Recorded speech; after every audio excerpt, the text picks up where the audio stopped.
Ahoj, všichni vás zdravím. Jsem tady zase. Ahoj. Slíbila jsem, že se zase připojím a že budu pokračovat v té sérii povídání si o duchovních věcech. A v tom minulém živém vysílání jsem avizovala, že z toho udělám takovou minisérii a že si vždycky vezmu konkrétní téma a prostě něco okolo toho řeknu a že prostě si tak jako budeme povídat o těch věcech, o kterých si normálně lidi nemají s kým popovídat. A spoustu tady těch informací a spoustu tady těch věcí lidi třeba vůbec ani neví a nikdy neslyšeli. Tak jako já ne, před mnoha lety. Takže jsem ráda, že jste tady, i když vím, že to je nic moc čas v tuhle dobu, že je teďkom před obědem, takže se omlouvám, ale já teď jsem zase mimo domov, mám klid na to, takže jsem se rozhodla, že se připojím teď chvilku a že si popovídáme. Zase to uložím, takže nevadí, jestli nemáte čas, nebo si vám to teď nehodí, nevadí, uložím to a můžete se k tomu kdykoliv vrátit. Omlouvám se taky za tady akustiku, protože jsem v autě a tady je dneska strašný, ale strašný vichr, úplně mi to mlátí s autem. Takže budete slyšet asi tady meluzínu a hučení. A já budu doufat, že mi to tady neodfoukne, protože jsem na kopci, na poli. Ale to se nedá nic dělat, prostě tak to dneska je. Takže minule, pro ty, kdo tady nebyl, tak minule jsem mluvila a doporučuji klidně se i k tomu vrátit, k tomu živému vysílání. Mluvila jsem o Bibli a o tom, jak vlastně to měla prvotní církev, jak to souvisí s římskokatolickou církví a s těma denominacema a jak to vlastně souvisí, jak vznikala Bible. Jenom jakoby v kostce jsem o tom mluvila, vyzývala jsem vás k tomu, abyste nebyli zatvrzelí, abyste si to studovali a kriticky přemýšleli a skutečně se podívali na ty reální podklady, důkazy toho, jak to je a nevěřili prostě jenom nějakým dokumentům na History Channelu nebo Discovery Channelu a podobně. A nevěřili v tomhle tomu mainstreamu, tak jako v jiných oblastech. Že úplně stejně tady v této oblasti se těmhle zdrojům nedá věřit a musíte se v tom spolíhat prostě sami na sebe a tak. Takže to bylo to první téma, kterým jsem to jakoby otevřela, tady to celé téma. A dneska bych chtěla pokračovat vlastně tím nejpodstatnějším. Vlastně celým tím poselstvím, že já, jak si s váma píšu, tak vím, že spousta z vás teď si třeba chtělo koupit Bibli a chtěli začít studovat, že trošku se zbavili těch předsudků toho, že to jako je nějaký náboženství, ale že je to kniha, kterou můžeme studovat, kterou můžeme číst a můžeme ji rozumět a že v ní třeba je pravda. Takže jsem za to strašně ráda. Jsem strašně ráda za všechny vaše zprávy, za vaši podporu a za to, že tady vzniká taková komunita, kde se prostě můžeme bavit o různých věcech, o tématech. Já se fakt snažím reagovat, snažím se vám odpovídat. Takže za to jsem strašně ráda a moc vám za to děkuju, že mi důvěřujete a že se se mnou sdílíte. A já si to strašně vážím, protože já vlastně taky jakoby dávám kus ze sebe, kdy tady sdílím vlastně kus sebe. Takže jsem šťastná i za to, že je to tady takový bezpečný místo, taková bezpečná platforma, kde já fakt můžu beze strachu k vám mluvit a že vy to jakoby s pokorou přijímáte, i když se mnou třeba nesouhlasíte, tak prostě je to tady takový jakoby příjemný místo, kdy prostě to berete jakože OK, informace, zpracujete si to jakoby po svým, ale jako nějak mě nehejtujete nebo neusurpujete. A ani já vás neusurpuju. Já s vám sdílím pravdu, tak jak jsem ji přijala, tak ji předávám vám. A je samozřejmě absolutně na každý myslí přijme nebo ne. Takže tak to já vnímám ze svého pohledu. A abych se teda dostala přímo, se prostě ponoříme do toho tématu. Mě napadlo shrnout vlastně jakoby ten příběh Bible a toho, o čem vlastně je celý ten příběh, což znamená, jakým způsobem Bible vysvětluje vlastně všechno to dění kolem nás v tom smyslu, kdo vlastně jsme, kdo je Bůh, jaký to má všechno smysl, kdo je Ježíš, jakou on v tom hraje roli a co nás čeká taky do budoucna, protože to všechno je jakoby balíček, který je v tom Božím slově obsažený. A já vím, že existuje spousta směrů a spousta různých učení a náboženství a podobně. Nicméně já tohle skutečně považuji za pravdu, že tohle je pravda a skutečnost o našem světě, o tom, kdo jsme my a podobně. A jaký to má vlastně všechno smysl. Bible samozřejmě je strašně podrobná tam a je to fascinující kniha. To fascinující kniha, když ji člověk opravdu studuje, tak je to naprosto geniální, protože to opravdu je Boží slovo a je to geniální, jak je to všechno se sebou provázané, všechno se sebou totálně souvisí a nic z toho, co tam je.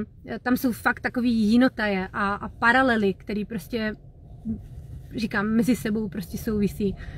Takže je to neuvěřitelný. A já tyhle paralely můžu vidět úplně všude a vidím je v dnešních filmech a podobně, kde jsou prostě odkazy na různý biblický scénáře.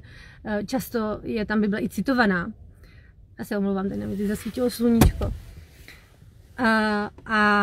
Ale často samozřejmě ten Hollywood to přetočí a nechá citovat tu Bibli ty špatné postavy, ty negativní postavy a naopak ty, kteří jsou tam jakoby ti dobří, tak vlastně, ale ve skutečnosti vůbec nejsou. Jakoby nejsou svatí, nejsou dobří v tom pravém slova smyslu. Takže je to překroucený, je to takový jako Ema naopak. A tak, ale fascinuje mě, že já tady ty paralely vidím znovu a znovu všude kolem sebe. A chtěla bych se teda chtěla bych začít od úplného začátku, od stvoření tohohle světa. Já samozřejmě, jako bude to můj osobní výklad z toho, jak já jsem studovala Bibli, který ale jakoby má nějaký teologický základ. Což znamená, já nevařím z vody, není pravda, že Bibli si může každý vyložit, jak chce. V tom smyslu, že ano, může si ji vyložit každý, jak chce. Nicméně i v tomhle existuje univerzální pravda a prostě určitý jako doktrína a učení, který je s tím spojený. A jakoby prokazatelně, právě protože Bible je určitým způsobem poskládaná, takže všechno se sebou souvisí. Tak v tu chvíli, kdy my něco vytrhneme z kontextu, tak už to nepasuje. To je, jak kdyby prostě vzala puclík, který nepatří do toho celkového obrázku a snažila se ho tam jako narvat. Nebude tam pasovat. A to je na tom nádherný, že my můžeme si to všechno jakoby ověřovat a že to jednotlivé učení musí v tom být jakoby nějakým způsobem dokonalý a musí pasovat do toho celkového obrázku. Takže je spousta učení i ohledně Bible, které vůbec nepasují do toho celkového obrázku, je to prostě jenom něco vytrženého z kontextu. Ale když to člověk studuje, tak zjistí, že v mnohých případech je tam úplně ignorovaných spoustu dalších souvislostí a prostě je to zaměřený třeba na nějakou konkrétní jenom část. Takže takhle je potřeba to vnímat to jako celek, vnímat souvislosti, vnímat kontext, rozumět historickému pozadí, ve kterým se to píše a podobně. No ale když se vrátíme na ten úplný začátek toho stvoření světa, tak já podle toho, jak jsem Bibli studovala, tak vnímám, že Bůh stvořil vlastně veškeré to stvoření a všechno, co je v něm, ke své slávě. Aby on se skrze to oslavil, aby vlastně veškerému stvoření a i andělům v nebesích vlastně ukázal, co on dokáže, jak dokonale on umí tvořit a aby vlastně všechno to, co on stvořil, ho oslavovalo, což znamená, aby všechno ukazovalo na něj, jak dobrý je.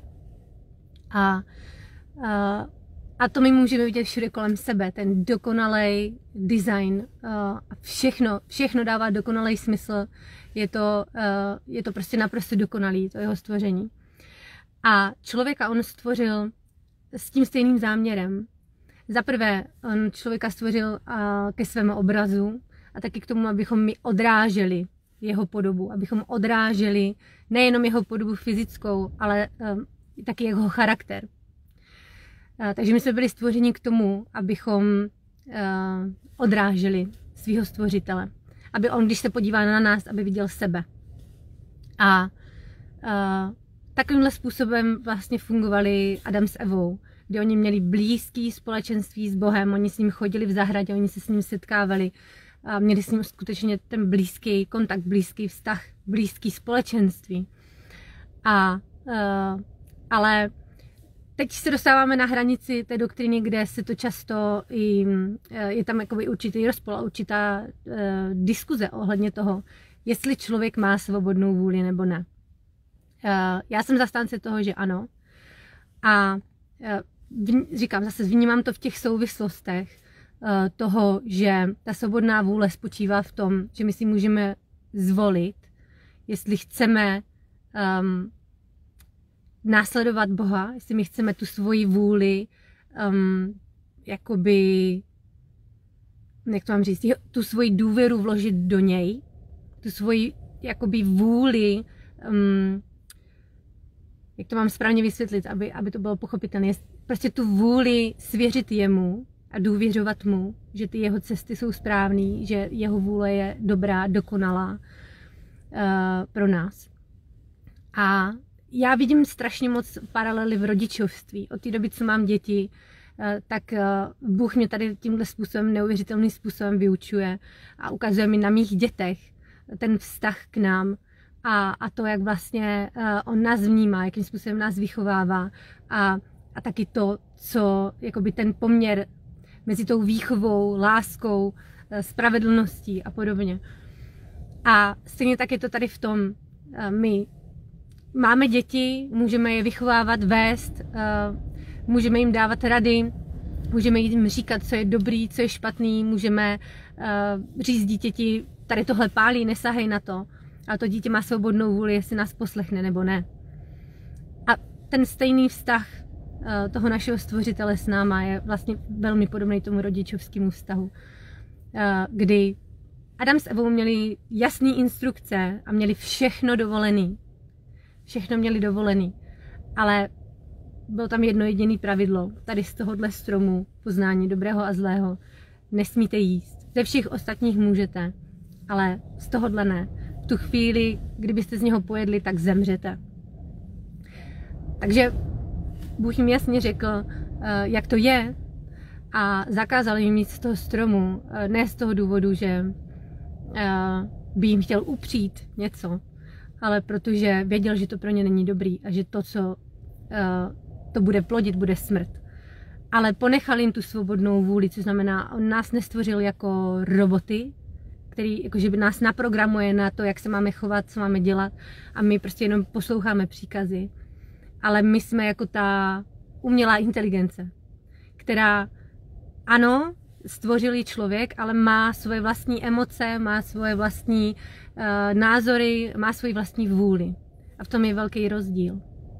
A tady ta paralela, zase je to stejná paralela toho, co teď dělá člověk s technologií a snaží se napodobit Boha v tom. A podařilo se mu to. Ale to je satanova práce, ale to teďkom do toho nechci zabředávat. Ale je to tady ten rozdíl. Takže my máme svobodnou vůli a Adam s Evou měli svobodnou vůli se rozhodnout. Protože Bůh chce s náma mít to společenství, které je založené na lásce, na důvěře, na té dobrovolnosti. Takže já i v tom svém životě a v životě je spoustu lidí, kteří nakonec poznali pravdu, uvěřili té pravdě a obrátili se k Bohu. Můžu vidět, že Bůh opravdu dopustí, a dovolí nám, aby jsme se vydali všema jinýma cestama. My můžeme jít skutečně jakoukoliv cestou si vybereme a máme v tom svobodu. Ale neseme za to samozřejmě následky. Jo? Ale přesto on jakoby přesto my máme pořád tu volnou cestu otevřenou k němu. Jo, ale on dopustí a dovolí nám, aby jsme fakt se vydali všema těma jinýma cestama. Ale přesto je nám dovolený, nebo je ta volná cesta k němu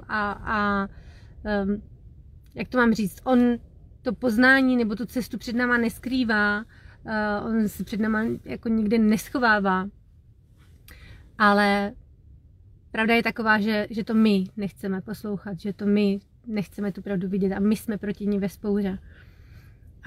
A stejně tak jsme ve vzpouře proti Bohu. A to stejné se stalo s Adamem a Evou, kdy oni přišlo pokušení, jestli poslechnout to, co říká Bůh a důvěřovat tomu, že to, co on říká, je pravda a že když pojí z toho ovoce, že skutečně to bude plodit smrt.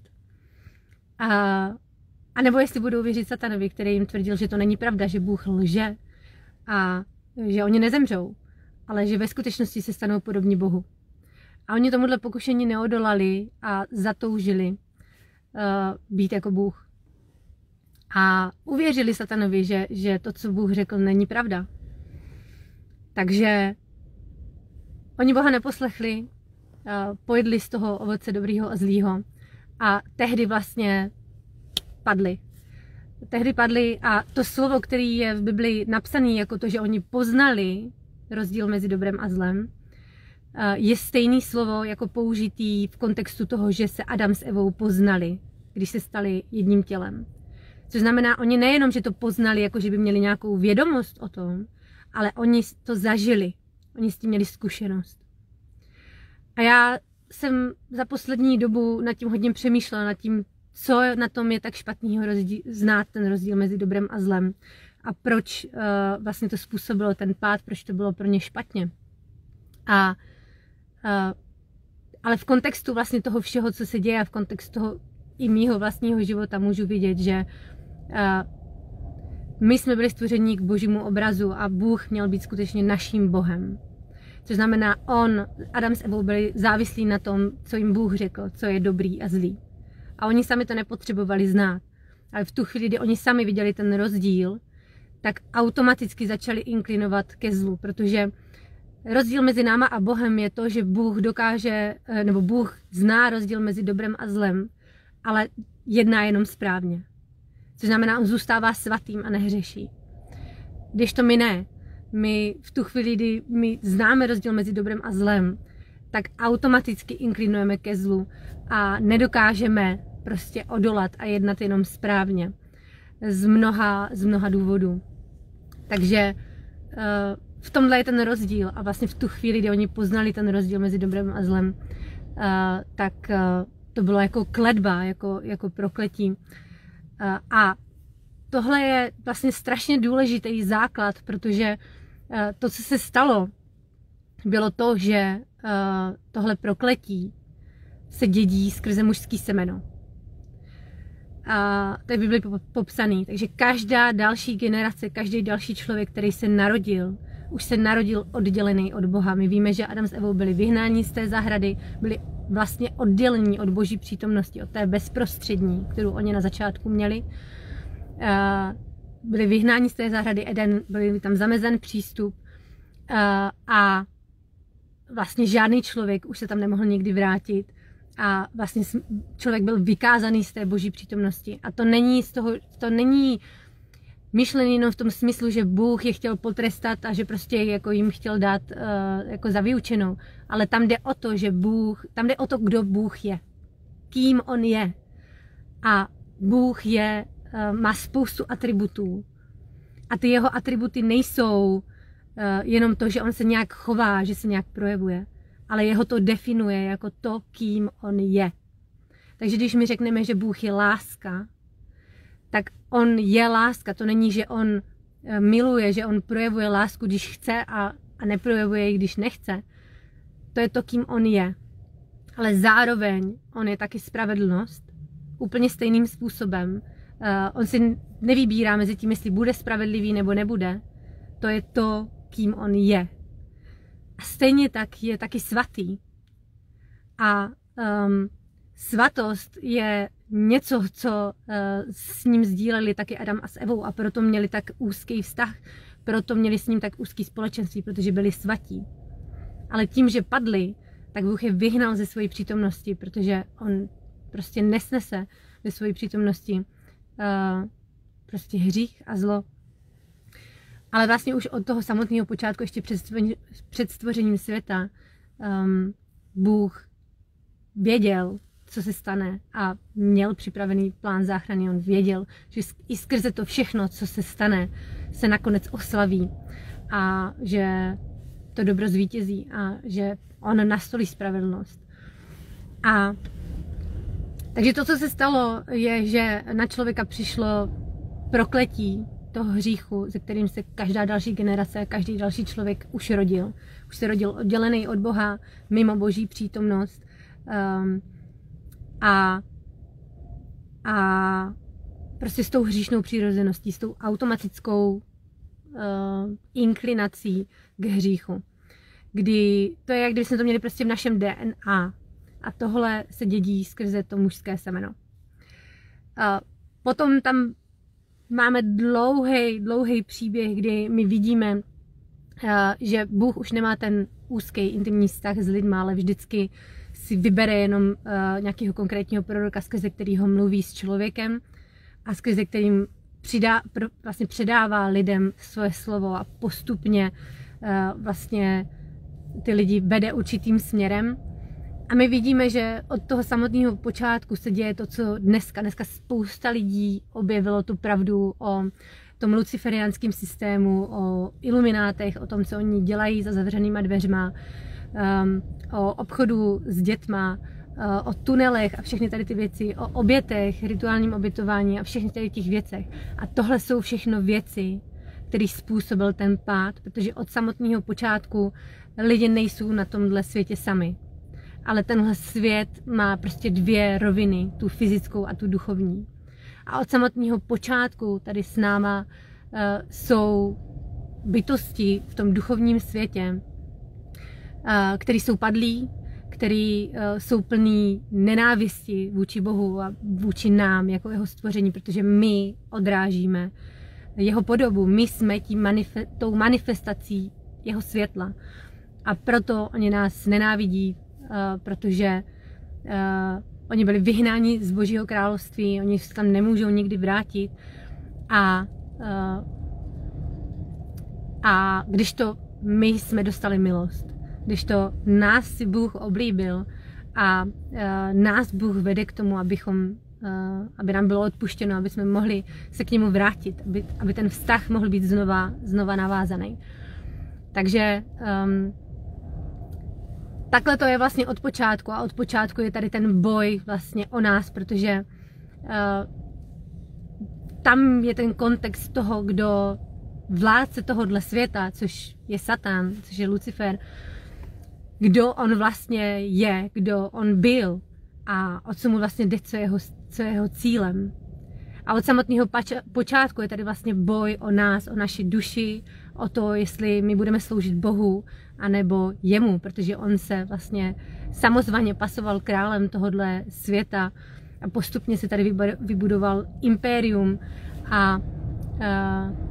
a svádí lidi k tomu a vlastně od Boha, aby lidi sloužili jemu, místo toho, aby sloužili svému stvořiteli, aby odráželi jeho podobu namísto podobu Boha, našeho stvořitele.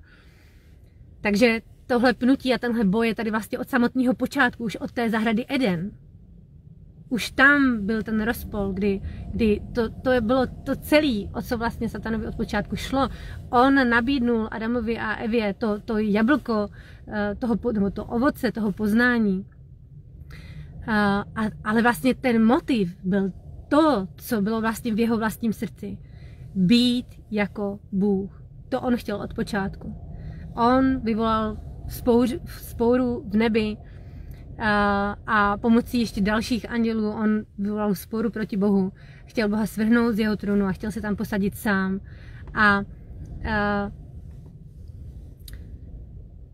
On v podstatě, jeho cílem, jak to mám říct, on vlastně jakoby člověka stáhnul na tu svoji stranu, nabídnul člověku vlastně tu jeho cestu, kdy ty nepotřebuješ Boha. Ty sám si můžeš rozhodovat o tom, co je dobrý a zlý, a ty sám si podle toho můžeš řídit. A jsou to lži. Jsou to lži v tom smyslu, že on, když jim řekl, že nezemřou, tak to byla ta první obrovská lež, vzhledem k tomu, že všechno to, co hřích působí, je prostě záhuba, je to smrt, a že hřích ve své podstatě prostě je zlý a působí prostě smrt. Takže protože on taky od počátku věděl, kam to všechno bude směřovat, ale on pořád v sobě živí tu naději toho, že zvítězí a že se mu podaří pomocí nás a toho impéria, který si tady vytvořil, dokončit ten boj, který tehdy začal, a že on se skutečně stane tím Bohem. A teď, když se vrátíme k tomu božímu plánu, že teď teda lidstvo se ocitlo v té situaci, ve které je. Což znamená, lidstvo odpadlo od Boha, vydalo se na svoji vlastní cestu, která vůbec neodpovídá tomu božímu obrazu, což znamená, člověk přestal odrážet jeho podobu, přestal odrážet jeho charakter a začal jednat podle toho, co jemu přišlo v jeho srdci jako správný, a začal se řídit svým tělem, ne svým duchem, tak jako tomu bylo na počátku, a tak, jak vlastně Bůh zamýšlel, abychom my se řídili svým duchem, abychom se řídili božím duchem a ne jenom tělem. A vlastně to tělo je to, co nese ten hřích, to je to, co nese to prokletí. A to naše tělo nás vlastně svádí k tomu hříchu. Bůh to popisuje, že prostě naše tělo a naše srdce se prostě zkazilo. Že naše srdce se stalo tvrdým a kamenným, chladným a ve srovnání s tím božím. My si musíme uvědomit, že my se nemůžeme porovnávat, lidi se často porovnávají s těma nejhoršíma, co chodí po tomhle světě, porovnávají se s těma luciferiánama, prostě s elitama a s těma fakt jako očividně zlýma lidma. Ale my se nemáme porovnávat s těma nejhoršíma, ale my se máme porovnávat s tím nejlepším, s tím jediným dokonalým, jediným svatým, spravedlivým, a s tím, který skutečně zjevuje a definuje to, co to znamená. Co to znamená láska, co to znamená spravedlnost, co znamená svatost, co znamená trpělivost, co znamená milosrdenství. Tohle jsou všechno věci, které my si myslíme, jako že víme a srovnáváme se s tím, co vidíme ve světě. Ale to neodpovídá tomu božímu standardu. Takže máme tady ten padlej svět, který se vydal svojí vlastní cestou, a už od počátku vlastně se to určitým způsobem rozdělilo. Už když Kain zabil Ábela, tak Kain šel vlastně svojí vlastní cestou a on od počátku uctíval padlý anděli a prostě poslouchal satana. A už jsem tady o tom mluvila, myslím, jednou, že on byl ten, který vytvořil první jakoby tu vyspělou civilizaci, který jako první postavil město, který jako první choval dobytek a všechny tady ty věci. Takže a vlastně potom ta druhá strana, tak to byla ta strana, ze které vlastně Bůh si postupně zbuzoval ty proroky a vždycky v ten pravý čas mluvil k lidem. Co bych chtěla říct ohledně toho starého zákona je, že hodně lidí si to čte a jako vnímají, nevidí v tom tu boží spravedlnost. Není to pro ně pokořující v tomhle smyslu, ale jako vidí to násilí a vidí Boha jako toho hněvajícího se a trestajícího. Ale to, co si lidi neuvědomují a co nevidí v tom kontextu, je to, že Bůh vždycky dává lidem na výběr. vždycky ty lidi vede k pokání. Vždycky je varuje před tím, co přijde. Stejně jako v zahradě Eden. On jim vždycky řekne, kam to povede. Vždycky jim řekne, vy míříte do záhuby, to, co děláte, je zlý. Odvraťte se od toho. Přestaňte s tím. Protože já už to nesnesu. A jestli toho nenecháte, jestli s tím nepřestanete, tak já na vás sešlu nějaký trest, nějaký soud. Já se s vámi vypořádám. Teď. A takže problém nebyl v Bohu. Podívejte se na to, co vy víte o těch elitách. Dovedete si představit, dívat se na to, co oni dělají za rituály, jak oni týrají děti, jak je znásilňujou, jak dělají magii, jak jí jejich maso a pijou jejich krev. Mohli byste se na tohle dívat. A to se dělo už tehdy, v tom starém zákoně, a starý zákon to popisuje.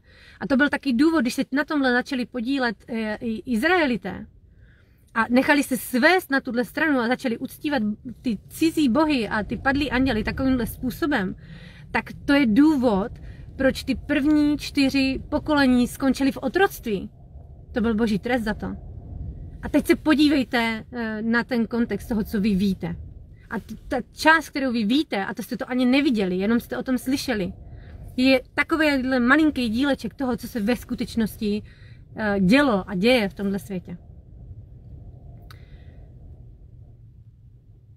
Takže bylo od Boha nespravedlivý, že jim řekl, ať toho nechají. A oni to odmítli. Oni se Bohu vysmáli a prostě nevěřili tomu, když ten posel jim řekl, že je Bůh zničí, jestli toho nenechají. A dopadli tak, jak dopadli. A v té stejné situaci se nacházíme i my dneska. To se neustále opakuje. Tady ta paralela se opakuje znovu a znovu a znovu. Takže to jsem jenom chtěla říct k těm příběhům, které lidi vnímají takovýmhle způsobem, že se neuvědomují ten kontext toho, co skutečně ty lidi tehdy dělali. Přesně. Ale tehdy v tom starém zákoně ještě nebylo období milosti. Tehdy ještě my jsme neměli Ježíše. Takže Bůh vykonával ty soudy, jak to mám říct, jakoby teď, nebo aktivně, nebo jak to mám říct. Jo, a ukazoval nám na tom, my vlastně zpětně, když se můžeme na to podívat a reflektovat, tak můžeme vlastně vidět, kam to vede, co vlastně ten hřích působí a jak moc vlastně od počátku jsou lidi zkažení. A že skutečně ten lidský pád je zdokumentovaný a je hmatatelný a můžeme to vidět kolem sebe. A já vím, že dneska spousta směrů jakoby hlásá a věří tomu, že lidi ani nevěří, že existuje nějaký zlo. Nevěří, že existují démoni, že existuje nějaký satan, že to jsou jenom nějaké negativní energie, které jde vyčistit a podobně.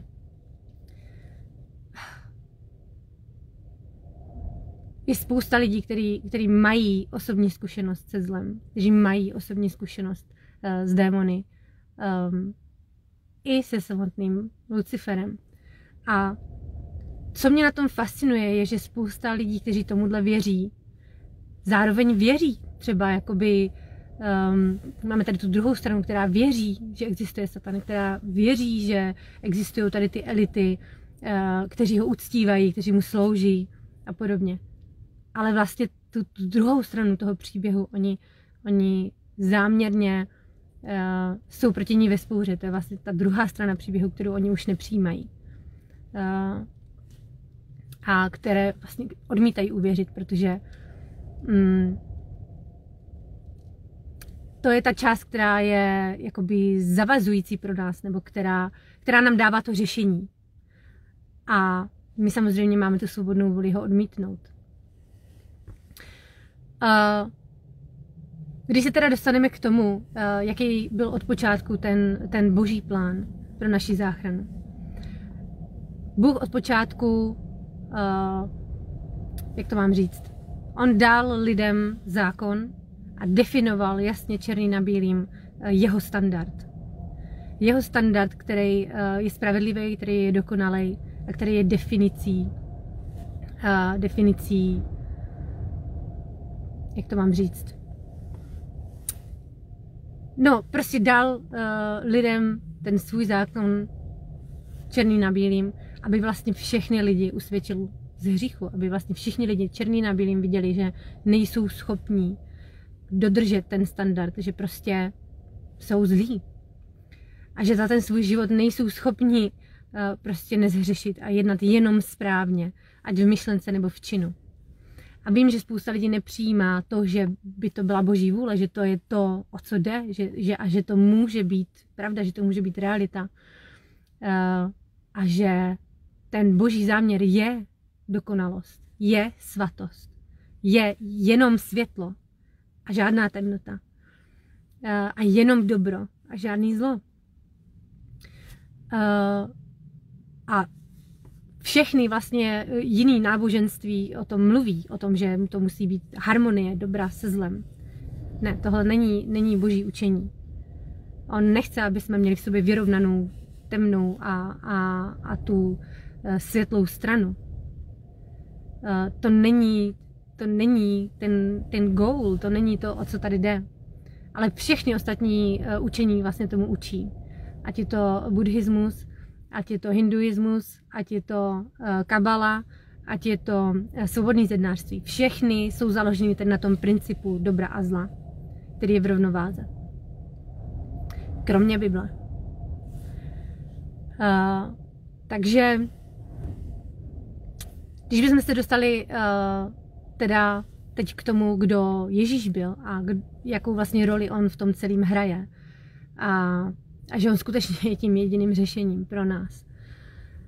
Protože já ráda dávám to připodobnění, který mě přijde strašně výstižný a když jsem ho já sama slyšela, tak mě zasáhlo v srdci. A to je, že náš svět je jako potápějící se loď. Je to loď, která prostě se potápí, která už pod ní bublá ta voda a od samotného počátku je určená a je jasně definovaný, jak tohle skončí. A že je určený k zániku, že prostě a není to, prosím pěkně, tohle není jakoby boží zásluha. To jsme my. My jsme ti, kteří působí to zlo na téhle zemi. My jsme ti, kteří působí, že veškeré stvoření trpí. V Bibli je dokonce napsané, že celé stvoření úpí a volá k Bohu, aby už nastolil jednou provždy spravedlnost. Takže to je ta realita. My jsme ta potápějící se loď, která prostě míří k zániku. A Bůh vytvořil to řešení v tom smyslu, že on nám poslal tu záchrannou loď v podobě Ježíše Krista a říká nám tu dobrou zprávu. Já pro vás mám záchranu. Vystupte z té lodi, protože ta se potopí. Jestli na ní zůstanete, tak zemřete. Vystupte z té lodi, nastupte do toho záchranného člunu a budete žít. Já vám dám život. Ale lidi neposlouchají. Lidi neposlouchají. Lidi ve své namyšlenosti ještě zpívají Bohu a plivou na něj a říkají věci jako, jak ty si dovoluješ poslat jenom jeden člun, jako jenom tenhle, ten se mě zrovna nelíbí, proč nepošleš jiný? Proč nepošleš tam ten? Proč nevypadá jinak, proč nemá jiný jméno, proč si to definoval zrovna takhle? Tenhle prostě pro mě není přijatelný. Proč já nemůžu sama jako nějakým způsobem se zachránit? Nebo jak ty vůbec můžeš tvrdit, že tahle loď se potápí? Jak ty vůbec můžeš si dovolit říct, že já zemřu? A nazývají Boha lhářem. Stejně jako to bylo v zahradě Eden. Stejně jako to bylo v Sodomě a Gomoře. Stejně jako to bylo u Izraelitů na poušti. Stejně jako to bylo u Egypťanů. Je to pořád ta stejná paralela, která se opakuje. A jenom to dokazuje to, že my jsme ve vzpouře. A takže teď jsem vám vysvětlila na tom podobenství, že to je to, co Bůh dělá. On nám poslal záchranu v podobě svého syna. abychom měli život. A lidi můžou říct, jak Bůh může být tak zlej, že lidi jako pošle do pekla, že jako lidi nějak potrestá za ty jejich hříchy, nebo já nevím. Ale to, co nás hubí, co nás uvrhuje do toho pekla, do toho zavržení věčného, není Bůh. To jsme my sami. To je náš hřích, to je naše cesta, kterou my jsme si zvolili. My jsme už na cestě tam. My už jsme dávno na cestě do smrti. V tu chvíli, kdy se narodíme na tuhle zem, tak už umíráme. Už spějeme k záhubě. A je to prostě očividný. Takže to jsme my sami, my už jsme na cestě tam, právě to je to, co říkám, už ta loď už se potápí, my už jsme na cestě do záhuby. Ale Bůh říká, vystup, nastup do toho člunu, já tě zachraňuju, já ti tady dávám na výběr. Protože já chci ti dát život, já tě chci zachránit, já nechci, aby si zemřela s tou lodí. Takže to je to poselství. A teď, proč tady ten záchranný člun? Co ten záchranný člun znamená? Kdo je Ježíš? A proč on je ten záchranný člun? Proč on je ten jediný záchranný člun pro nás? Ježíš Ježíš byl od počátku u Boha. V Božím slově je to jasně definovaný, že on byl už od počátku.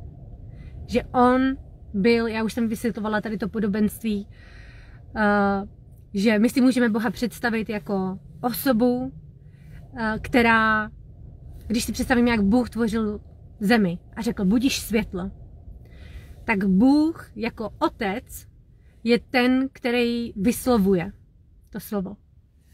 To slovo, který vychází z jeho úst, když on řekne budiš světlo, tak to je Ježíš.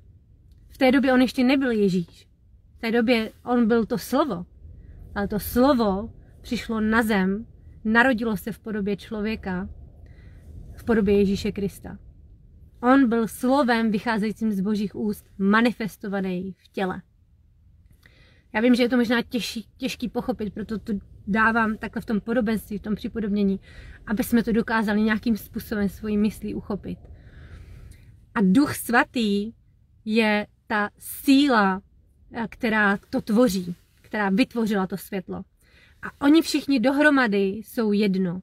Proto je to doktrína trojjedinosti, kdy oni jsou tři osoby, které mají každá jinou funkci, stejně jako voda má různý skupenství. Může to být led, může to být voda v tom kapalném skupenství a je to pára, ale všechno je to H2O, všechny ty podoby jsou voda, ale mají jinou formu. Tak stejně tak, Bůh není, jako nejsou to tři bohové nezávislí na sobě, je to jeden Bůh ve třech formách, ve třech osobách. Takže ta jedna forma, to Boží slovo, se narodilo na tuhle zem v podobě Ježíše Krista.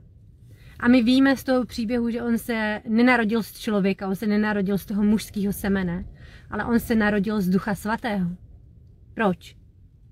A proč je důležitý tomuhle rozumět?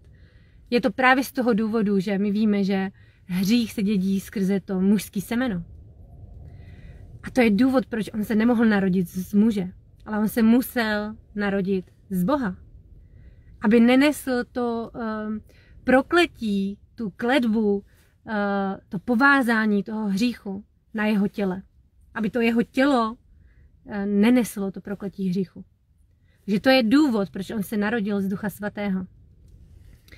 A proč on i díky tomu, že byl Bůh a že jeho tělo neneslo tady to prokletí, tak on mohl žít tenhle život jako dokonalej. Dokonalej, svatý, spravedlivý před Bohem, bez hříchu. On byl jediným člověkem, který žil tenhle život v tomhle fyzickém těle a nikdy nezhřešil. Takže a on tenhle život nežil jenom tak, jako bezdůvodně, ale on sem přišel na tuhle zem, Bůh ho sem poslal, Bůh Otec ho sem poslal s určitým záměrem. Za prvé, aby on zjevil nám sebe.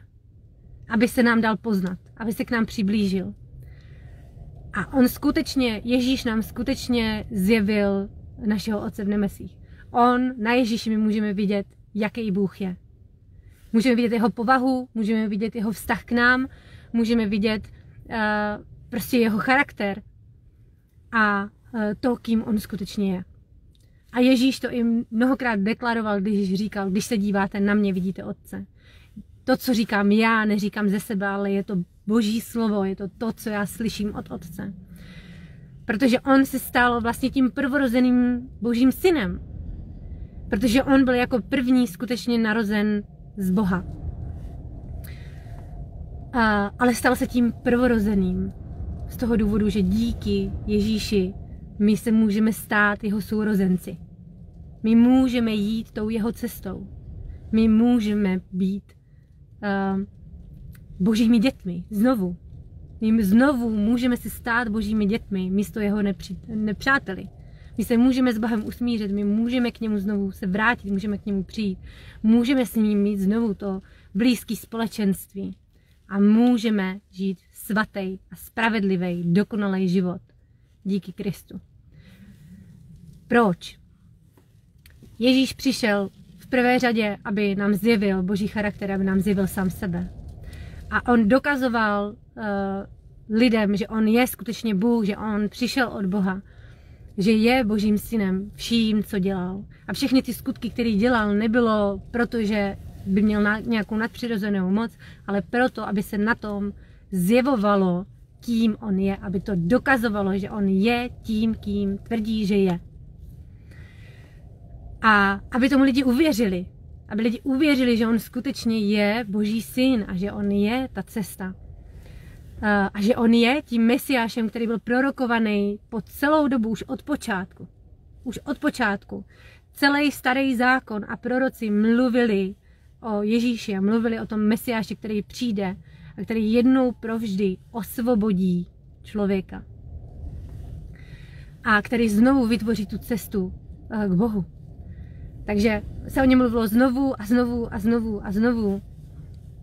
A vlastně v Ježíši se všechny ty proroctví naplnily. V mnoha aspektech těch proroctví, které se na Ježíši naplnilo, bylo tolik. Když to budete studovat, najdete si to, jich bylo tolik, že to je tak nereálný. To je tak nereálný, aby se tolik věcí, které byly prostě jako tak dlouhou dobu předtím prorokovaný a byly o něm řečeny, aby se naplnili na jednom člověku, že to je jak kdybyste, já nevím, prostě jak kdyby vzala střepy, nebo abyste vzali střepy, vyhodili je do vzduchu a prostě mělo se to spojit zpátky ve sklenici. Je to prostě nereálný z našeho lidského hlediska. Takže na něm se vyplnily všechny ty proroctví a od začátku bylo prorokované, že Bůh sám se obětuje za nás, že on sám zaplatí tu cenu. Protože odměnou za hřích je smrt, jak už jsem říkala, jsme ta potápějící se loď a my míříme do smrti. Právě díky Boží spravedlnosti, protože my, když se podíváme na to, jak to funguje u nás ve světě, když někdo poruší tady ty naše lidský zákony, jak to funguje? Když ten člověk přijde k soudu, porovnávají se tam jeho dobrý skutky a ty špatný? Že by třeba ty dobrý nějakým způsobem vykompenzovali ty špatný? Ne. V tu chvíli, kdy člověk přijde před soud a posuzuje se, jestli ten člověk porušil zákon, tak se řeší ty jeho prohřešky, řeší se to porušení toho zákona a podle toho on je souzen, za to on je souzen. A řeší se, jaký on za to dostane trest podle toho daného zákona. My všichni jsme porušili ten Boží zákon. My všichni jsme porušili jeho zákon, jeho standard. My všichni jsme daleko od jeho slávy, jsme daleko od něj, od jeho standardu a neodrážíme jeho podobu. Takže ten spravedlivý atribut a ta spravedlivá část toho, kým Bůh je, prostě automaticky velí, že on musí potrestat to porušení toho zákona. On to nemůže nechat prostě tak. A já potom ještě bych chtěla mluvit o boží lásce a o tom, jak strašně překroucený to jako ten dnešní svět má a co to vlastně láska znamená, když lidi říkají, Bůh je ta absolutní láska, je ta čistá láska a nic jiného. Přitom to, jak si to lidi představují, je vlastně lhostejnost. Není láska, je lhostejnost. A chtěla bych o tom taky něco říct, ale abych dopověděla ten aspekt té spravedlnosti. Takže Bůh od počátku vlastně přicházely určitý soudy. Vždycky byli ty lidi vyzvaní k tomu, aby se obrátili od toho zla. Vždycky. A jak říkám, lidi nerozumí historickému kontextu toho, co ty lidi tehdy dělali. Co se tam dělo, jak to vypadalo. A říkám, dneska se to ukazuje, dneska my to můžeme vidět na těch lidech, na těch luciferiánech. Dneska my to můžeme vidět, co oni dělají už tisíce let. A můžeme si tím pádem lépe představit, co to ve skutečnosti znamená. A já nevěřím tomu, že by jeden jediný člověk dokázal tomuhle přihlížet a nic neudělat. A věřím tomu, že kdyby tohle člověk viděl na vlastní oči, nikdy bych si nedovolil tvrdit, že Bůh je nespravedlivý. Takže to bych jenom chtěla říct k tomu. Nicméně Ježíš přišel na tenhle svět taky z jednoho důvodu. On přišel sem s tím záměrem, že položí svůj život. Že on položí svůj život za nás. V tom smyslu, že to, co oni dělali vlastně Židi od začátku ve Starém zákoně, oni přinášeli vlastně oběti za hříchy svoje a celého toho národa, který byli před obrazem té dokonalé oběti. Proto my slyšíme to v písničkách a v kolédách, že Ježíš je ten beránek boží. A spousta lidí nerozumí tomu, co to znamená.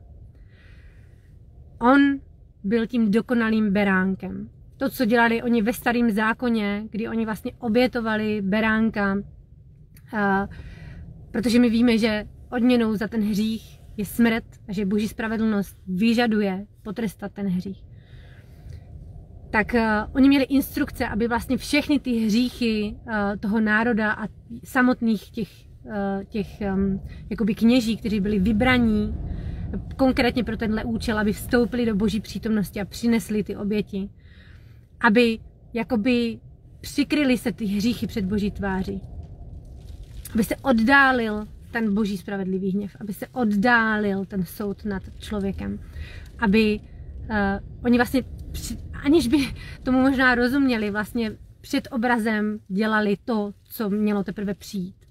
Oni jakoby napodobovali tu dokonalou oběť, která teprve měla přijít v podobě Ježíše. Tím, že jsme se bavili o tom, že on byl dokonalým člověkem bez hříchu. On byl skutečně tím dokonalým beránkem. Protože tehdy, když oni vybírali tu oběť za ty hříchy a toho beránka, to mělo určitý aspekty. Tady v tom předobraze, tady v tom smyslu. A Ježíš vlastně to naplnil tady v téhle podobě. To bylo všechno před obrazem, všechno to spolu souvisí. Takže on byl tím dokonalým beránkem, dokonalým člověkem. Jeho tělo ani jeho krev nebyla nijak jakoby potřísněná hříchem a žádným zlem. A on dobrovolně vlastně šel na tu smrt, dobrovolně šel na ten kříž. Kdy to, co se stalo, nejenom, že on za nás obětoval svůj život, ale Bůh vložil všechny hříchy světa. Moje, tvoje, ty minulý, současný i ty budoucí. Všechny vložil na Ježíše. A on se stal tou dokonalou obětí za nás, za všechny hříchy, v tom smyslu, že Bůh jeho potrestal za naše hříchy. Protože ten atribut té boží spravedlnosti nemůže nechat prostě hřích bez toho potrestání. Že aby Bůh nám mohl odpustit, aby nás mohl očistit od těch hříchů. Aby mohl zlomit moc toho hříchu nad náma. Protože Bůh říká, že ten, kdo hřeší, je otrokem hříchu. A my jsme otroci ne v tom smyslu, že nebo svoboda není v tom, že my si můžeme dělat, co chceme. Problém je v tom, že my nedokážeme dělat jenom to, co chceme. Ale my děláme i spoustu věcí, které nechceme. A proto jsme otroci toho hříchu, protože mnohdy děláme špatné věci, i když je nechceme dělat. Ale nedokážeme prostě jednat správně. Nedokážeme jednat tak, jak říká Boží slovo. Nedokážeme dodržet jeho standard. A prostě naše srdce jsou kamenný, naše srdce jsou zkažený. A my nad tím mávneme rukou a řekneme si, a co? Jakože, že o nic nejde. Ale ono jde. My si neuvědomujeme, jak obrovský důsledky hřích má. I z toho duchovního hlediska. Hřích je skutečně něco, co se dědí po generace. To, co já ve svém životě udělám a moje hříchy, kdybych já se neobrátila k Bohu a nebylo to prokletí zlomený v mojí rodině a v mém životě, tak se tady to povázání a to svolení legální právo, které já jsem dala těm nečistým duchům a démonům, který já jsem dala na můj život a tu cestu, kterou já jsem šla, se přenáší na moje děti a na jejich děti a děti jejich dětí. A to je důvod, proč se opakují ty věci v rodinách. Znovu a znovu, kdy prostě člověk má pocit, že si nemůže pomoct a chová se stejně, jako se chovali jeho rodiče. Má to mnohem hlubší význam, než jenom to, že jsou to nějaký naučený vzorce. Je to duchovní povázání. Takže i všem těmhle věcem my můžeme rozumět a je důležité tomu rozumět. Jak obrovský důsledky naše chování a naše jednání a i to, kým my jsme, má i na naše děti a na další a další generace.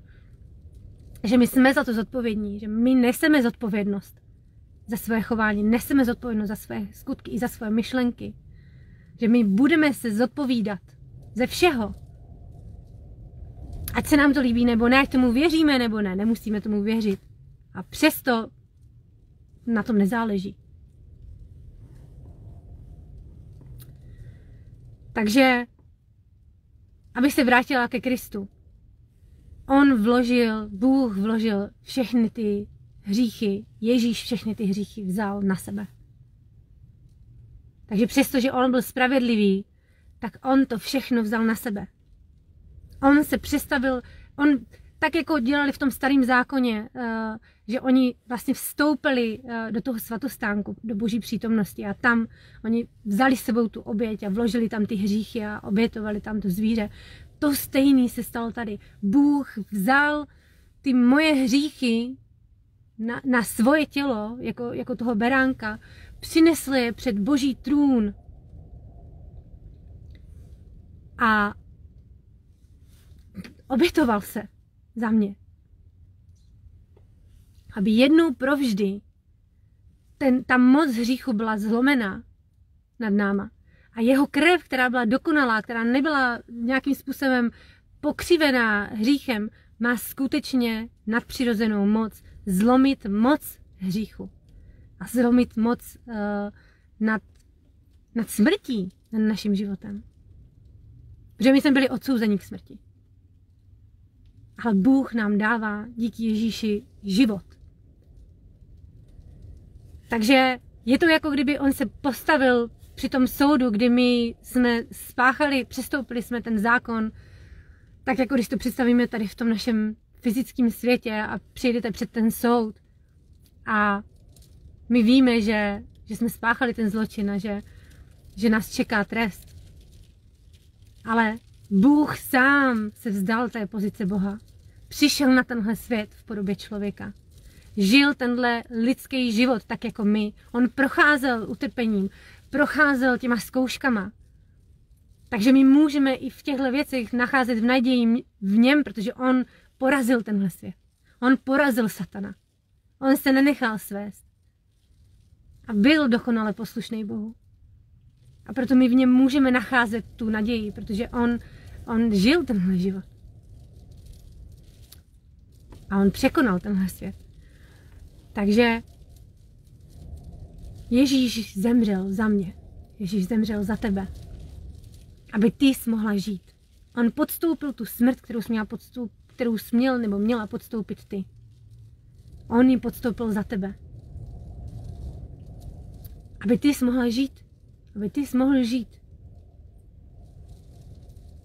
A potom Bůh ho vzkřísil z mrtvých a Ježíš říkal, že ví, že má schopnost a tu moc položit svůj život, protože ví, že taky má moc přijmout ho zpátky. Takže on věřil tomu zaslíbení od Boha, že Bůh mu ten život vrátí, že on ho znovu přijme. A to je zase předobraz pro nás, kdy my, když uvěříme téhle zprávě, že Ježíš se stal tou obětí za nás, že my v něm, že on skutečně přišel, aby zachránil tenhle svět, že on skutečně přišel, aby spasil tenhle svět, aby nás zachránil od nás samotných, od našeho hříchu, tak, že my můžeme v něm mít nový život. Že skutečně my se můžeme stotožnit s Ježíšem ve všem, v tom smyslu, že v tu chvíli, kdy my uvěříme téhle zprávě, a to je evangelium, to je vlastně ta dobrá zpráva, že Bůh přišel, že on poslal svého syna, že on přišel na tenhle svět v podobě člověka, že on se nám zjevil, on nám ukázal tu cestu a že my díky němu můžeme k Bohu přijít znovu, protože hřích je to, co nám brání k Bohu přijít. To je to, co nám brání vstoupit do jeho přítomnosti. Bůh s náma nebude mít vztah a nechce s náma mít společenství, dokud jsme zlí. On se musí nejdřív vypořádat s tím hříchem. Jeho standardem je dokonalost, jeho standardem je svatost. A je to pro nás dobrý. Je to pro nás dobrý, když se podívejte kolem sebe. Podívejte se na tu naši cestu. Jestli si myslíte, že tohle je ta správná cesta. Takže my se můžeme s tím stotožnit, a my když tomu uvěříme, tak my se můžeme rozhodnout, že my se obrátíme od toho svého života. Že my se obrátíme od tohohle světa, který míří do záhuby. Že my se obrátíme od satana jako našeho otce, protože Bůh říká, pokud hřešíš, tak tvým otcem nejsem já, ale je to Satan. Protože ty děláš to, co jsi viděla u něj. Ale on nás volá k tomu, aby se on mohl stát znovu tím naším otcem. Aby jsme my se znovu mohli stát jeho dětmi. Takže to, co se děje, je to, že my můžeme položit ten svůj život a rozhodnout se, že chceme následovat Boha.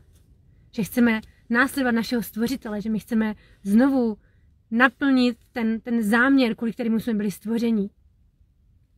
A že my chceme žít spravedlivě, že my chceme žít svatě, že my chceme odrážet tu jeho podobu. A to je možné jenom díky Kristu, protože jenom díky jeho smrti a vzkříšení my znovu máme tu otevřenou cestu k Bohu. Protože na Ježíši se Bůh vypořádal s tím naším hříchem. Díky jeho krev je ta, která nás očistila, která nás obmyla do sněhobíla. Jeho oběť je to, co Bůh vidí, až když ty tomuhle uvěříš a tohle přijmeš jako dar, který ti Bůh dává zadarmo. On posílá ten šlun a říká, tady to máš. Jenom to přijmi. Prostě jenom vystup z té lodi. Prostě se jenom odvrať od té svojí cesty. Rozhodni se. A já ti pomůžu, já tě naplním svým duchem. A já způsobím změnu. Já tě změním zevnitř. Já změním tvoje srdce, to kamení já vyjmu z tebe a dám ti to teplý, masitý. Já změním tvoji mysl. Všechno to, čím ty ses naplnil, všechno to, co tě Satan naučil, já obnovím tvoji mysl. Já deprogramuju tvou mysl a já ti ukážu a já tě naučím pravdu. Všechny ty lži, které doteďka ses naučila, já je postupně vytáhnu z tvojí mysli a z tvýho srdce a nahradím je svojí pravdou, svojí spravedlností. Já ten svůj zákon vepíšu do tvýho srdce, aby ty nejenom, že budeš chtít jednat správně, ale já tě taky uschopním, protože já ti dám svýho ducha. A ty nejenom, že budeš chtít dělat to, co mně se líbí, to, co je dobrý, to, co je spravedlivý, to, co je svatý, ale já tě k tomu uschopním. Protože odteď, přestože jsi hříšník pořád, protože máš pořád tohle tělo, který tě bude vést k hříchu, který tě bude pokoušet, který tě bude svádět k tomu, aby ty žil podle těla, abys uspokojoval všechny jeho touhy a potřeby. Já ti dávám nově schopnost nežít podle těla, ale žít podle ducha. Já jsem zlomil moc toho hříchu nad tebou. Jednou provždy. A tvoje tělo a ta hříšná přirozenost už nad tebou nemá žádnou moc. A on skutečně Ježíše posadil, on se vrátil k Bohu na nebesa, posadil ho po své pravici a jemu dal k nohám veškeré mocnosti. A on skutečně je pánem. On je pán, on je král.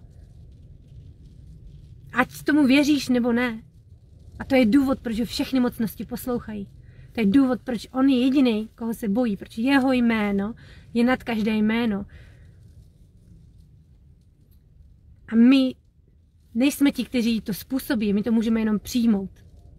Přijmout a přiznat, ano, ty seš pán, ty seš král.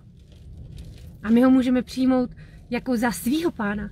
Buď mým pánem, buď mým králem. Protože já už vím, že moje cesty jsou zlý. Já jsem šla svojí cestou a vím, kam vede. Bůh mi ukázal, že vede do smrti. Že jestli já půjdu po své cestě, tak já mířím do záhuby. Ale já ti důvěřuju. Já vidím, že tvoje cesty jsou spravedlivé, že ta tvoje cesta je ta správná. Tak mě veď, tak mi řekni, kudy mám jít. Ukaž mi, co je pravda. A to je ta správná cesta, kdy my se vrátíme zpátky na ten začátek, kdy my tu svoji svobodnou vůli, místo toho, aby my jsme chtěli být tím Bohem, tak my tu svoji svobodnou vůli odevzdáváme Bohu. Na, tady máš všechno. Všechno ti dávám. Všechno. Protože já vím, že všechno, co je ze mě, je zlý.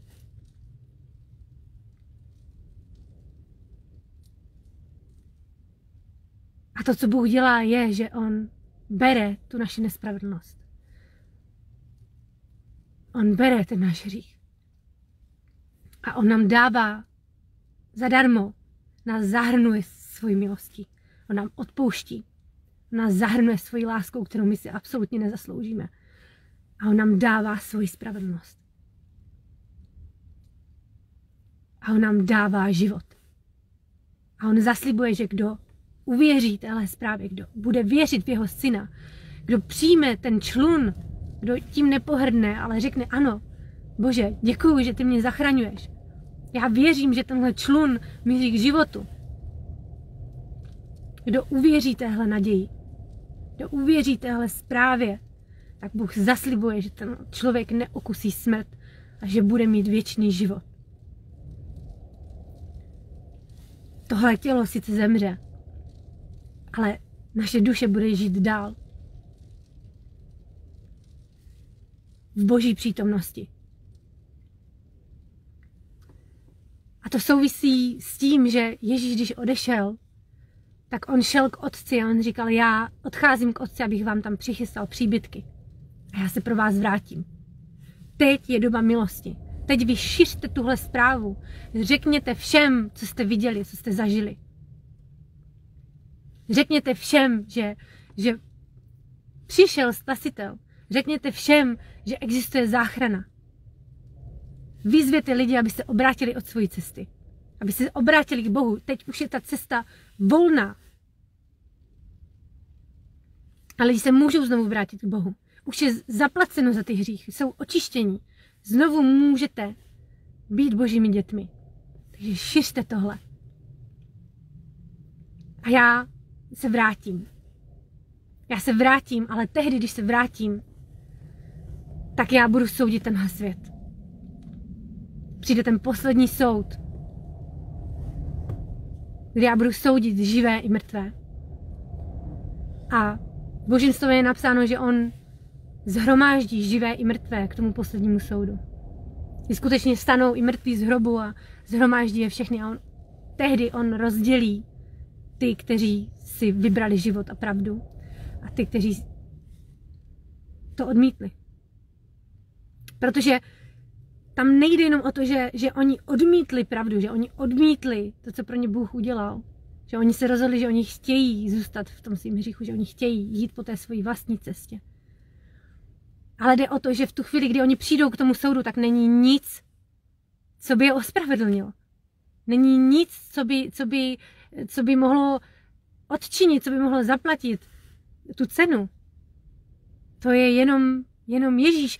To, co, když já budu stát jednou před Bohem a budu stát u toho soudu, tak to, co zaplatí, to, co mě bude činit spravedlivou před Bohem, nebudu já. To nebudou moje dobré skutky, nebo to, že já si myslím, jako že jsem dobrý člověk. Ne. To bude on. Jenom a jedině Bůh sám, protože všechno dobrý ve mně a všechno to, čím já se můžu chlubit, je jenom on sám. Protože to je jeho práce ve mně. To je on, jeho duch, který žije ve mně.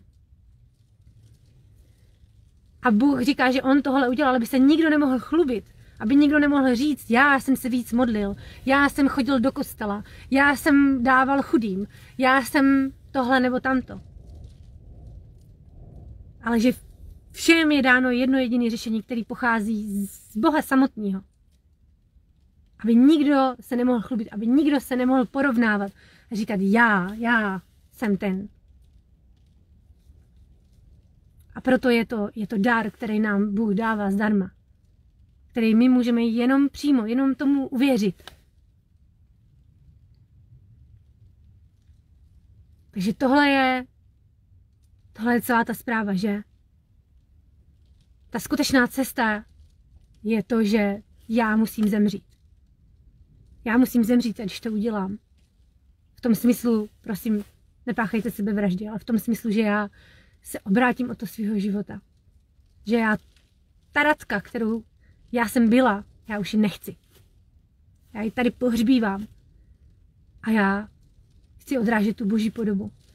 A Bůh říká, že my se znovu narodíme. Se narodíme znovu. A narodíme se z Boha. Že my už nebudeme děti temnoty, my už nebudeme děti satana. A že my se narodíme znovu z Boha. On nám dává svýho ducha. A on způsobuje, že on nám dává nový život. A on vytváří tu novou přirozenost, toho nového člověka, který je spravedlivý před Bohem. Ne kvůli tomu, že se budeme chovat líp, což samozřejmě je to, že my neseme ovoce toho ducha. Že my neseme ovoce, že my odrážíme jeho podobu. A to je proces posvěcování, protože Boží vůle je, aby jsme byli svatí. Aby jsme byli dokonalí, tak jako je on. Takže, ale to, co nás činí spravedlivě, je tom, že jsme uvěřili jeho synu, že my jsme uvěřili Bohu. A že jsme se mu odevzdali, že my věříme mu, že ty jeho cesty jsou ty správný, ty lepší, že on to ví líp a že on nás vede k životu. Protože jeho vůle pro náš život je dobrá. Ale Satan nás nenávidí.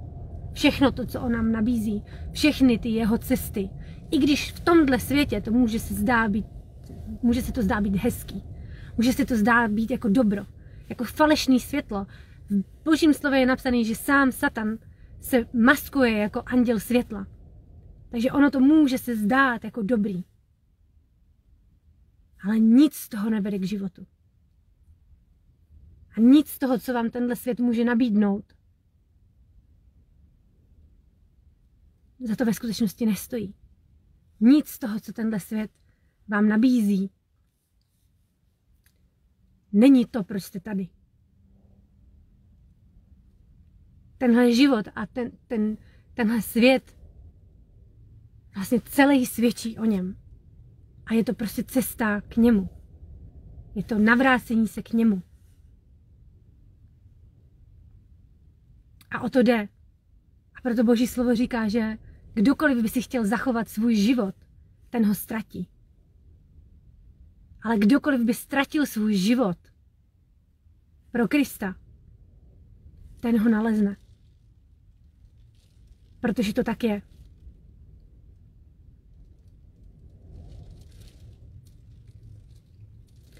Takže tohle je celé to poselství. Proč Ježíš je ta cesta? On je skutečná pravda. On je skutečný život. On je ta cesta. A co víc bych tomu řekla? Můj život svědčí o tom, že to, co vám teď říkám, je pravda. Protože v tu chvíli, kdy já jsem téhle zprávě uvěřila, tak Bůh mi dal svýho ducha. On mě změnil. A ta Radka, kterou já jsem byla, už není. Ta zemřela. A on mi dal skutečně nový život. Dal mi skutečně nový srdce. A všichni, kdo mě znají, můžou svědčit o tom, že to, co vám říkám, je pravda.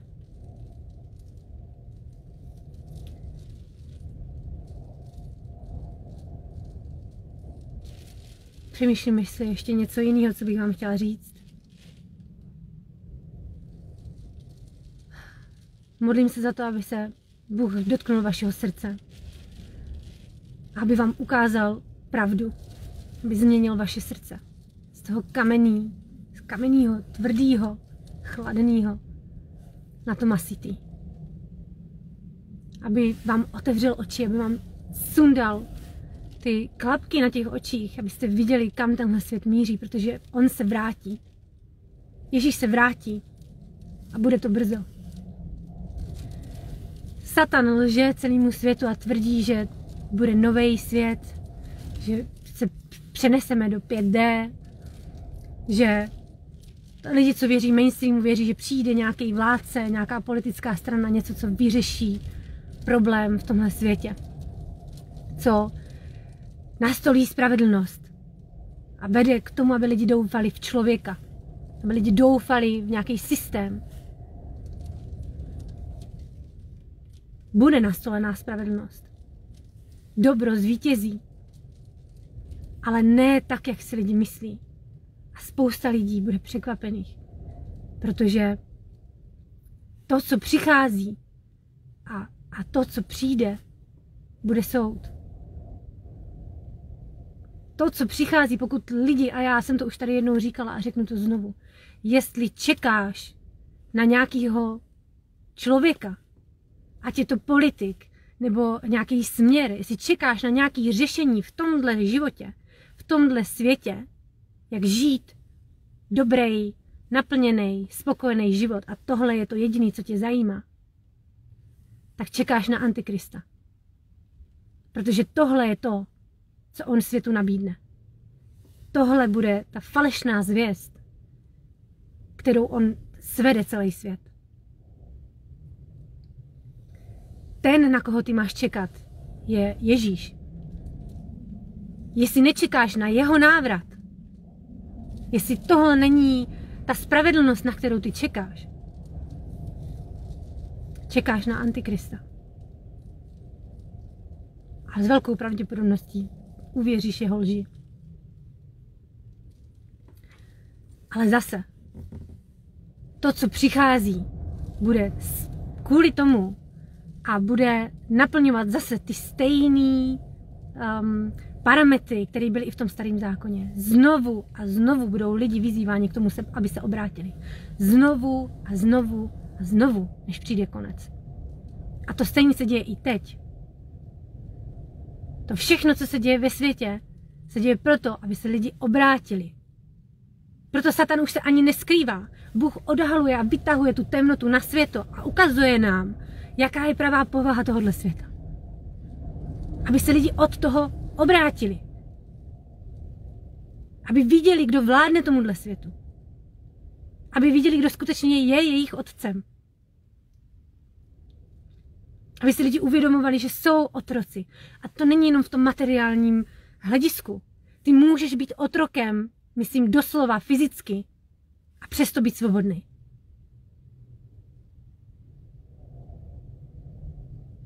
Na tomhle nezáleží. Na tomhle nezáleží. Protože tohle je tak krátká chvíle v ohledu oproti věčnosti. To je tak strašně krátká chvíle. Ten život uteče jak nic.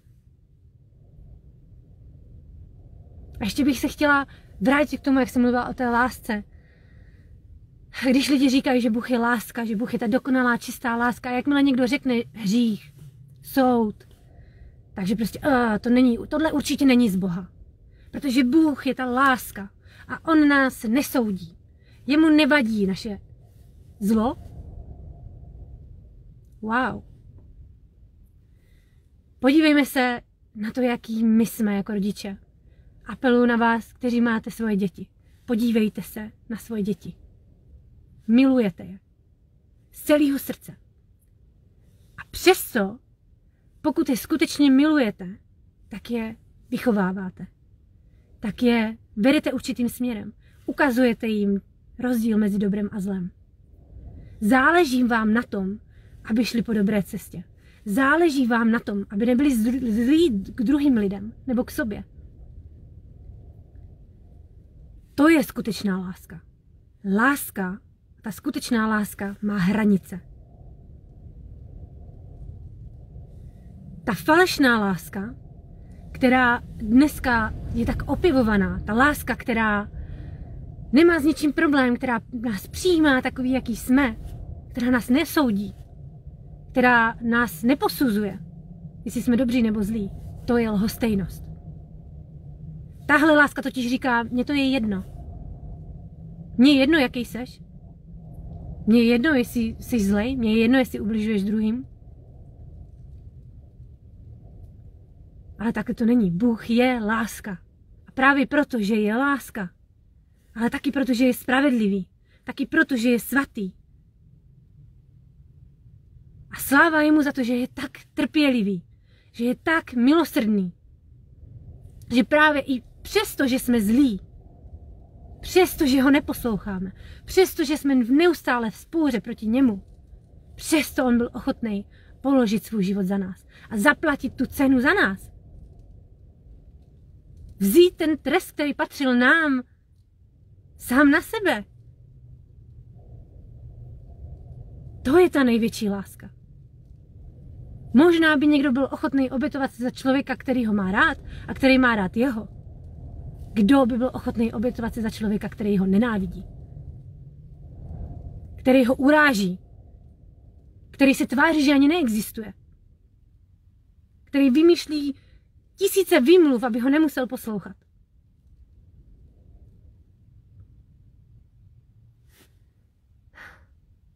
Tohle je ta skutečná láska. Na Ježíši je zjevená skutečná láska. Kdy Ježíš nám říká pravdu takovou, jaká je. Přestože ji nechceme slyšet. Ale ten váš Bůh, kterýho vy jste si vytvořili ve své mysli, ten, který vás neposuzuje, ten vám lže. Ten vám neříká pravdu do očí. O tom, kým jste. Ten vám neřekne pravdu, když děláte něco špatně. A ten vás nevede ke svatosti, k upřímnosti, k pravdě, k lásce, ale žijete ve lži. Ale Bůh vám ukazuje tu pravdu. Ne proto, aby vás odsoudil. Bůh nás nesoudí. V tom máte pravdu. On už nás odsoudil na Ježíši.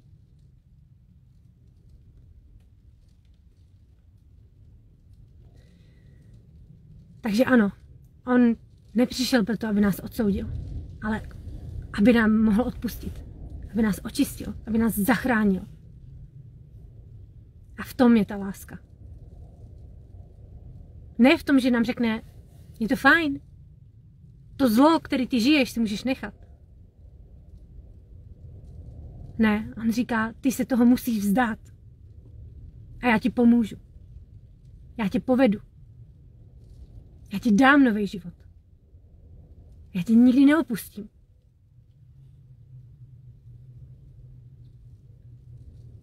A já ti ukážu, o čem tenhle svět je. O čem tenhle život je. Já se ti dám poznat. Já ti ukážu, kdo já jsem.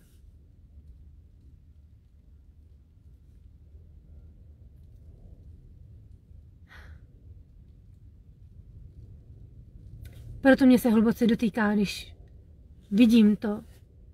A proto vy můžete vidět, že to učení New Age je luciferiánství.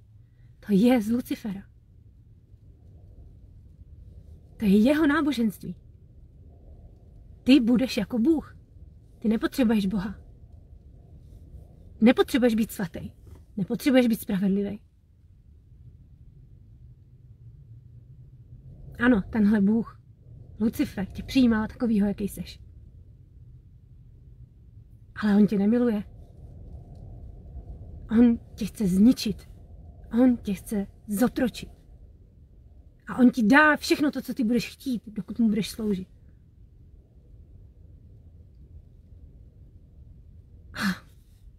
On nás studuje, on ví, po čem naše srdce zkažený touží.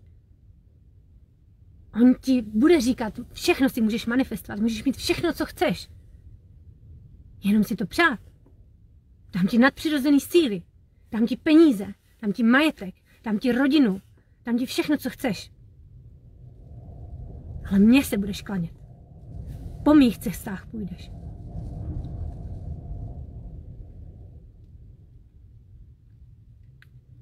Protože on ví, že výsledkem bude smrt. On ví, co ho čeká. A on předtím, než my dojdeme do toho samotného konce, tak on znovu bude bojovat proti Bohu. A lidi mu v tom budou pomáhat.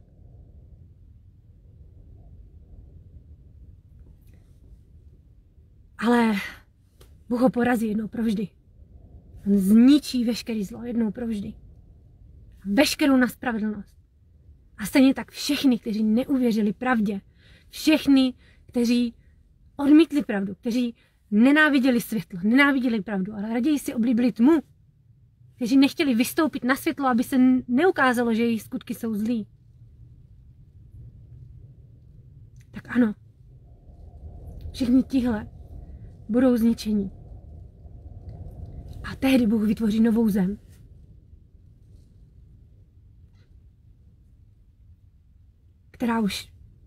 Které už nebude zlo. Je psáno, že to bude země, ve které bude lev ležet vedle beránka, kde bude to stvoření v té původní podobě očištěný od veškeré tmy, od veškerého zla, od hříchu. Kde ten, kdo bude vládnout, bude Ježíš Kristus. On bude pánem toho světa. A všichni svatí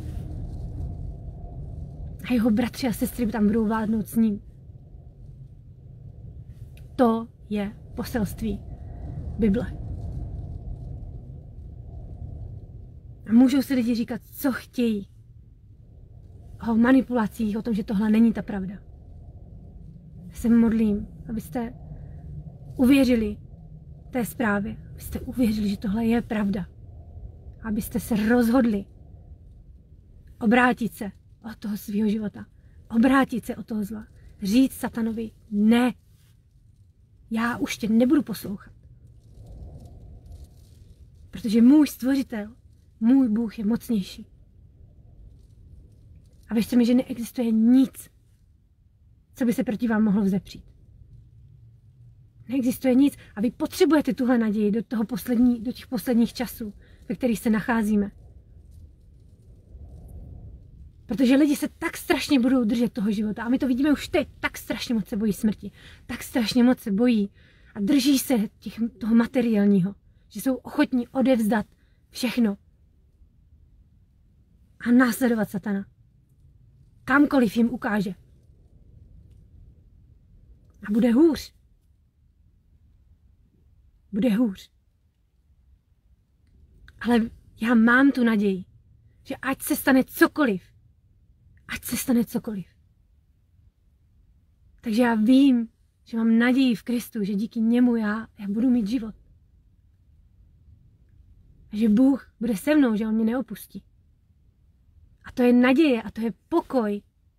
To je pokoj, který mám v srdci, který přesahuje všechno chápání.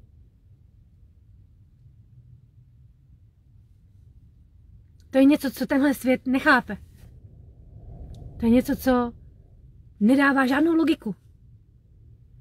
Kdy naše smysly a naše tělo nám říká, že se máme bát.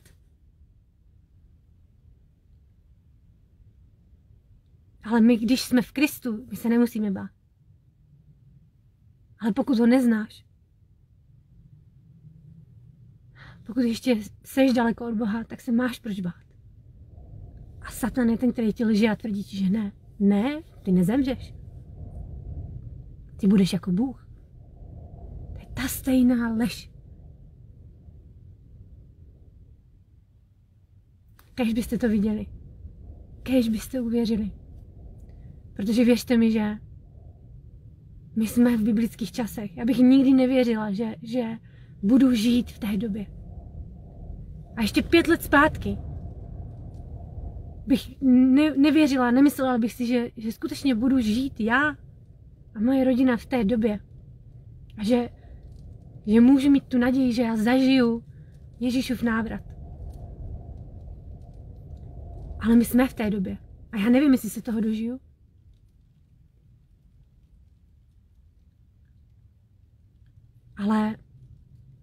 Ale ten konec je blízko. To, co cítíte ve svém srdci, to pnutí, tu úzkost, to je ta úzkost, o které se v Božím slově píše, že celý svět bude v úzkosti, když bude vidět, co se ve světě děje. A to je teprve začátek. To je teprve začátek. Hledejte pravdu. Hledejte Boží spravedlnost. On říká, hledejte mě, hledejte moji spravedlnost na prvním místě. Všechno ostatní vám bude přidaný. Na ničem jiným nezáleží. Protože když vy svoji naději máte v Bohu, tak Satan už nemá nic proti vám. On už nad váma nemá žádnou moc. On už nemá, co by vám vzal. A to je důvod, proč ti prvotní křesťané, kteří byli mohutně pronásledováni a masakrováni a vražděni za to, že následovali učení Ježíše Krista, za to, že sdíleli tohleto, co já vám teď říkám. Tak oni, už jsem vám vyprávěla v tom minulém živém vysílání,